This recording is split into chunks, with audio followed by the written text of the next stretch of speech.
সকাল ঘুম থেকে উঠেই হাত মুখ ধুয়ে চলে আসলাম ছেলের অনেকগুলো কাপড় ময়লা হয়ে আছে এগুলো ধোয়ার জন্য। এই তো হালকা একটু গরম পানির মধ্যে পাউডার দিয়ে কাপড়গুলো ভিজিয়ে রেখে দিচ্ছি কিছু সময়ের জন্য। এই তো আমার কাপড় চোপড় ধোয়া শেষ। এগুলো এখন নিয়ে যাব বাইরে রোদে দেওয়ার জন্য।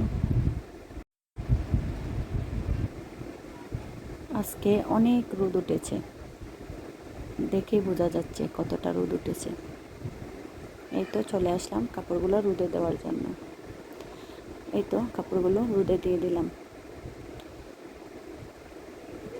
এখানে বালিশগুলো একটু শুকাতে দিয়েছি, কারণ বালিশের যে কাভারগুলো ছিল ওইগুলো ধুয়ে দিয়েছি, তাই ভাবলাম বালিশগুলো একটু শুকিয়ে নিই।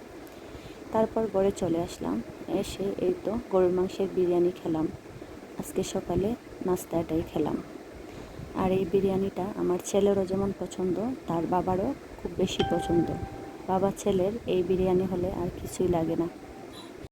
বিরিয়ানি খেতে আমার ততটা ভালো লাগে না, বাট আমার ছেলে আর তার বাবার খুব বেশি প্রিয় এই বিরিয়ানি। এই তো আজকের সকালের নাস্তায় এটাই ছিল।